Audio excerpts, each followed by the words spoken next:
राजन, औरंगजेब अखेर आलाच. त्याने तापी माय ओलांडली. पावन तापी मैयेच्या पवित्र पाण्यात त्याने रक्त भरलेले पाय बुडवले. महाराज, तापी नदी कडूळ झाली. दख्खनच्या पठारावर त्याने पहिली नमाज अदा केली आहे महाराज. त्या औरंगजेबाला काफरांच्या भूमीत नमाज अदा करताना त्रास झाला. तो म्हणाला, ही काफरांची भूमी, दारुल हरब, परंतु एक दिवस तो ही भूमी दारुल इस्लाम करेन अशी कसम खाल्ली त्यानं. कविराज अशा कसमा खात, वल्गना करत, पैजेचे विडे उचलत काशी विश्वेश्वराला मनामनाच्या सोन्याच्या साखळ्या करण्याचे संकल्प सोडत कित्येक जण आले. पण जे कोणी आले त्यांचे पैजेचे विडे या स्वराज्यात विखुरले. त्यांच्या कसमा, वल्गना या सगळ्या या मातीत मिसळल्या आणि सोन्याच्या साखळ्या मनामनाच्या लोखंडी बेड्या झाल्या. हो, मिर्झा राजांना विषारी पोशाखानं मारलं, तर परवा दिलेर खानानेही विष खाल्लं.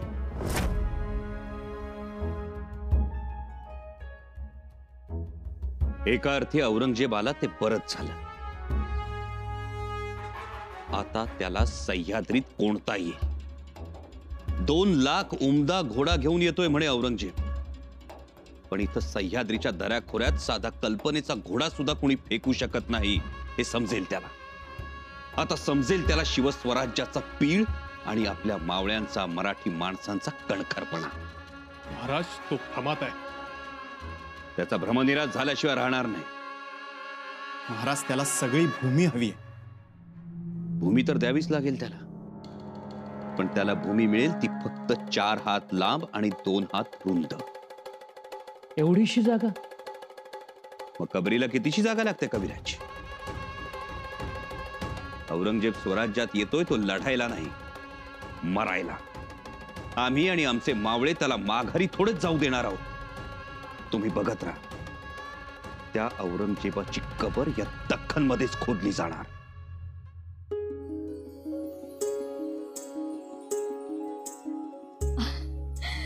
हंबीर मामा, सौभाग्यवती भाऊ. पण राणी साहेब, तुमचा नमस्कार आमसनी पावत नाही, आमचा मुजरा घेतले बिगार. काय हो मामा साहेब.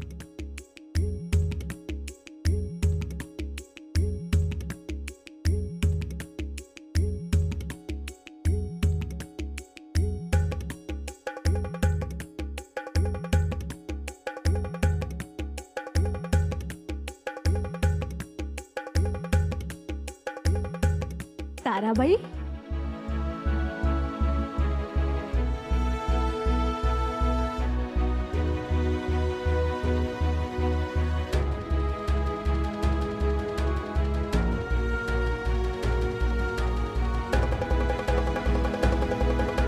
मामी साहेब,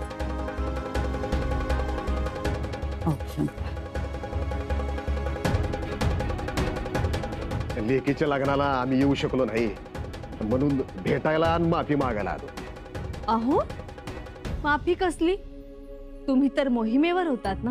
ही काय मोहीम संपवली, पाठीची ढाल खुटीला अडकवली, म्हणलं लगोलग रायगड गाठू.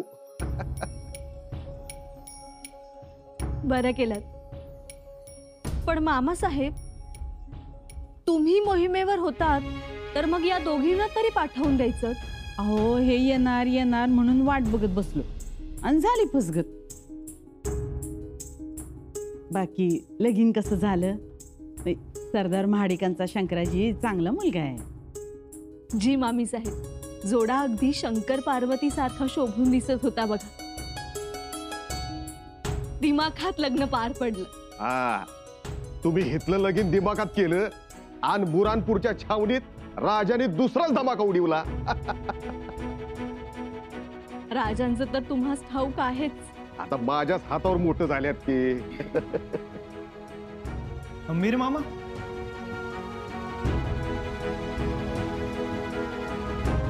औक्षवंत व्हा. सुखी व्हा. मामा साहेब, मामी साहेब, किती दिवसांनी आलात तुम्ही? बाकी तुम्ही कसे आहात? जानकीबाई कशा आहेत? आहेत बऱ्या. थांबा, आम्ही नमस्काराला पाठवून देतो. बर.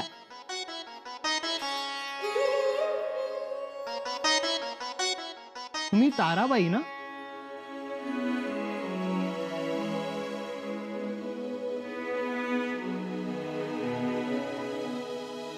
जाऊबाईंची तब्येत अधूनमधून बरी नसते, परंतु आता ठीक आहे. या ना, बसा ना. औरंगजेब नानस घाटातून कोकणात उतरण्याचा विचार करतो आहे. त्याचे खबरगीर तशी चौकशी करतायत. म्हणजे त्याच्या फौजा नाशिककडे वळणार तर. आमचाही काय तोच आहे निळोपंत. औरंगजेबाचा रोख नाशिक बागलान असा असेल. स्वराज्याला धाक दाखवण्यासाठी तो नाशिकच्या आजूबाजूचा मुलूक मारेल. त्यामुळे 2 गोष्टी तातडीनं करायच्या. पहिली गोष्ट म्हणजे त्या मुलखातल्या रयतेला सावध करणं, कारण रयतेची सुरक्षा महत्वाची. आणि दुसरी गोष्ट म्हणजे सगळ्या किल्ल्यांवर तातडीनं रसद पोहोचवणं. किमान 1 वर्ष पुरेल एवढी रसद पोचवावी. होय, त्या दारुगोळा, तोफा, धनधान्य, मीठ मसाला, अगदी सुईपासून ते तलवार भाल्यापर्यंत सगळ्या गोष्टी तातडीनं पोहोचवायला हव्या. परंतु महाराज, हे कोणते किल्ले? औरंगजेबाच्या फौजेच्या वाटेवरचे हे सर्व किल्ले. सर्व किल्ल्यांवर तातडीनं खबरदारीचे खलिते पाठवा. राजन, एक सूचना आहे.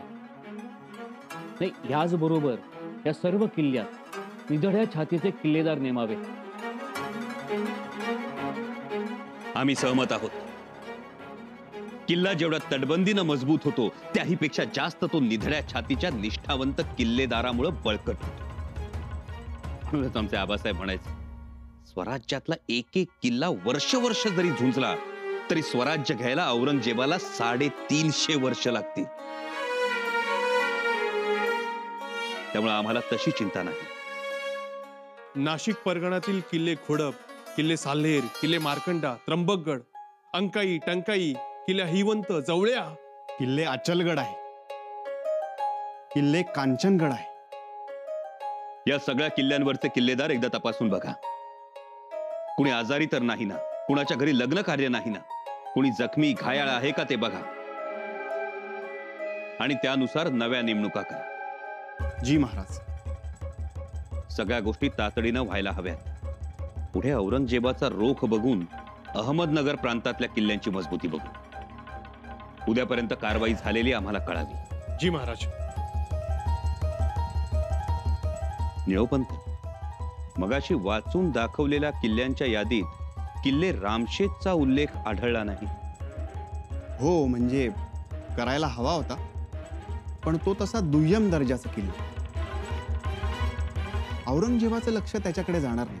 आणि समजा गेलं लक्ष तरी औरंगजेब रामशेजचा किल्ला घेण्याच्या फंदात पडणार नाही, मेरे ख्याल से. मलाही तसंच वाटतं. तो मोठ्या किल्ल्यांना हात घालेल. मुळीच नाही. स्वराज्यातल्या सगळ्या गोष्टींची काळजी घ्यायला हवी. अगदी रस्त्याच्या बाजूचा दगडधोंडा असला तरीही हा तर किल्ले रामशेज आहे. दादासाहेबांची धावपळ सुरू झाली. आला तो. आला? निघाला. लांब पुढपर्यंत पोहोचलाय औरंगजेब. मोठी फौज आहे. परंतु तो स्वराज्यात येऊ नये म्हणून तर राजांनी एवढी जोखीम पत्करली होती ना. वय, पण आमचं मालक म्हणाल येणारा काळ यो धामधुमीचा असणार आहे. धामधूम सुरूच झाली. त्यांना आता उसंतच मिळणार नाही. मागेच राजे आम्हाला बोलले होते, आता आम्ही भेटू असं नाही, भेटलो तर बोलू असं नाही. काही झालं तरी त्या औरंगजेबास पराभूत करायलाच पाहिजे. त्याची फौज जिथे सापडेल तिथे त्यांना मारा दिलाच पाहिजे. रयत सुखांना आणतीये ते बघवत नाही त्या औरंग्याला. धाराऊ. अव काय धाराऊ, माझ्या जीवाची नुसती तडफड तडफड होती. माणसाने किती पळावं, किती धावावं. एवढं लेखीच लगीन काढलं, दारात सुखाची सावली मांडवाची, आणि राजा कुठं राना उन्हात. इकडे लोक पंचपक्वान लाडू, भात, शिरा, जिलबी खात्यात, आणि हे तळहातावर भाकर घेऊन त्याल चटणी बरोबर खात होत. इथे पाहुणे रावळं गादी गिरद्यांवर लोळत होतं आणि हे दगड उशाला घेऊन भुईवर निजलं. हाय का असं राजा कुठं? धाराऊ, आमचा शंभू राजेंवर विश्वास आहे. औरंगजेबा सहज नेस्तानाबूत करतील ते, एवढी धमक हिम्मत आहे त्यांच्यात.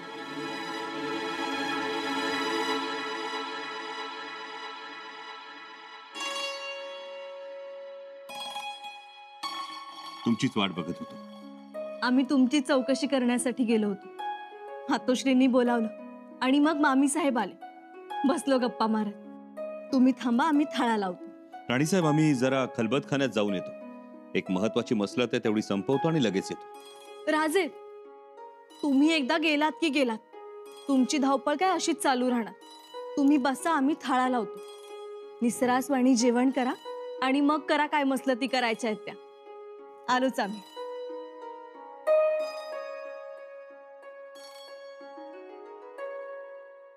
स्वराज पर फतेह का सबसे पहला सदका हमारा ही होगा, यानी मुगलिया सल्तनत का। जी जहांपना, बिल्कुल सही फरमाया। और ख्याल रहे, हम दिल्ली से सिर्फ एक बड़ी फौज लेकर नहीं निकले हैं, बल्कि बहुत सारा रसाला, खजाना और साथ में मुगलिया सल्तनत की आन बान और शान लेकर निकले। जी हुजूर आला। मैं एक और बात मानता हूं कि पहली कामयाबी फौज में जुनून और हिम्मत को हवा देती है।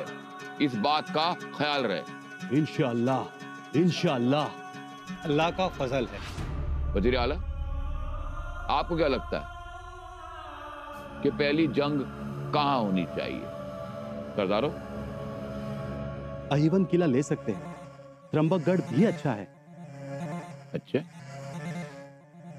ऐसी क्या खास बात है इस किले में? जहांपना, और किलों से बेहतर है। फौज को आने जाने में तकलीफ नहीं होगी। हाँ हुजूर आला। और जहांपना, ये मराठा भी ना हर छोटे छोटे डगर पर बने मकान को, घर को गढ़ कहते हैं। उन किलों को जितना आसान है। और दूसरा किला? जहांपना, वैसे कोई भी किला जितना मुश्किल बात नहीं है, लेकिन कुछ किले ऐसे हैं जिसकी तराई से किलेदार को मदद मिल सकती है, और कुछ किले ऐसे हैं जहां खुफिया रास्ते हैं, जहां पर काफरों की फौज हमें घेर सकती है। हुजूर आला, इन सारे किलों से तो रामशेष किला अच्छा है। सरदार, वो क्या किला है? 2 गज जमीन के ऊपर डगर पर कुछ मकान बने हैं। अगर रामशेष पर हमला बोलना है तो 1000 की फौज काफी हो जाएगी। मामला खत्म। वजीर आला, हम जो भी चाल चलेंगे उसमें बहुत ही गहरी सोच होनी चाहिए। छोटी सी छोटी डगर हो या बड़ा से बड़ा पहाड़, फतेह हमारी ही होनी चाहिए। जहांपना, रामशेष किला अच्छा है पहली जीत के लिए। रामशेष। राजे, तुमच्या आवडीचे सगळे पदार्थ बनवले. आम्ही स्वतः चुलीसमोर बसलो होतो. त्यामुळे आता ताटात जेवढं वाढलंय तेवढं सगळं संपवावं लागेल. संपवू, त्यात काय एवढं? तसंही आम्ही कधी उष्ट ठेवले? तुम्ही कधीच कोणाचं उष्ट ठेवत नाही. अरे वा, शेंगदाण्याची चटणी सुद्धा दिमतीला. हो, शेंगदाण्याची चटणी आहे, वांग्याची भाजी आहे आणि सोबत मसाले भातही आहे. राणी साहेब, हे खूप होईल. असू द्या हो, तुम्ही एकदा ढाल पाठीशी बांधलीत की मग पोटाकडे बघणारही नाही. ठाऊक आहे आम्हास. चला, खाऊन घ्या.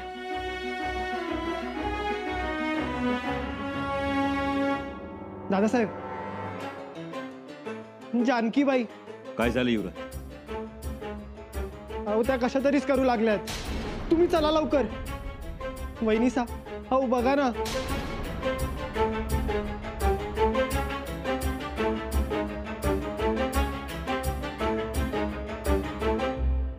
तो हम गुलशनाबाद पर कब हमला करें? गुस्ताखी माफ हुजूर आला, लेकिन आपने ये नहीं कहा कि कौन सा किला आप पहले लेने की सोच रखते हैं।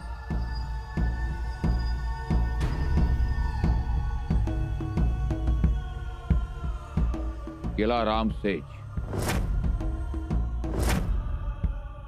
इतना छोटा सा किला? किला किला होता है वजीर आला, छोटा बड़ा नहीं होता। जहापना, कोई खास वजह जरूर होगी।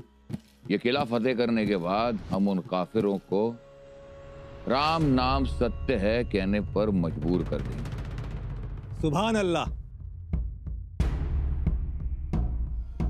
वजीर आला जानते हैं कि उस किले का नाम रामसेज क्यों? जी नहीं जहापना, क्यों कहते हैं रामसेज? एक पुरानी मनगढ़ंत कहानी है। कहते हैं कि जब इनके भगवान राम वनवास के दौरान पंचवटी आए थे तो यहीं इसी रामसेज किले की जमीन पर इन्होंने रात बिताई थी। वहीं पर सजा था राम का सेज, राम की सेज, इसीलिए रामसेज। इनके भगवान राम भले ही यहां पर सोए होंगे, मगर इसी किले पर हम मुगलिया सल्तनत के परचम को लहरा के इनकी नींद हराम कर देंगे। वाह, इंशाअल्लाह। इसीलिए हम इस किले पर पहला हमला करेंगे। नहीं। क्यों जहापना, कोई और वजह है? हमारे वालिद बादशाह शाहजहां जब पहली बार दक्कन में आए थे तो सबसे पहले उन्होंने किला रामसेज पर मुगलिया सल्तनत का परचम लहराया था, उस पर फतेह हासिल की थी और उसके बाद उसके चारों ओर 14 किलों पर फतेह किया। अच्छा, शगुन का किला है। और हम भी यही चाहते हैं कि उस रामसेज किले पर हम अपनी कामयाबी, अपनी फतेह का परचम सबसे पहले लहराएं। इंशाअल्लाह। तो आज तक तो किला रामसेज के नाम से जाना जाता था। हमारी फतेह के बाद तो रहीमगढ़ कहलाएगा।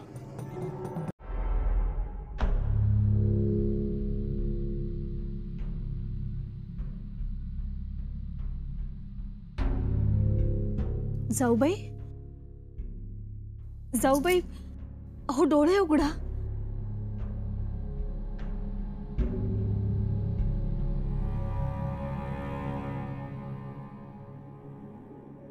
अंग गरम लागतंय, ताप आहे.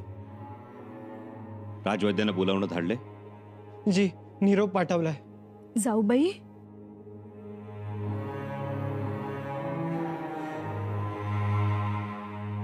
या वैद्यराज.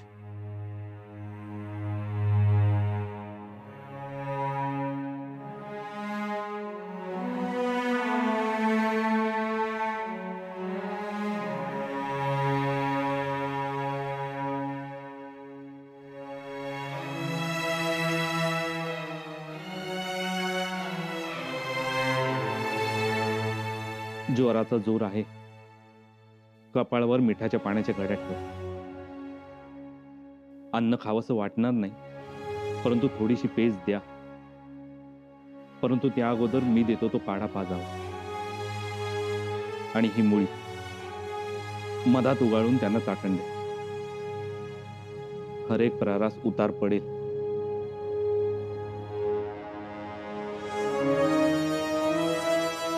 वैद्यराज,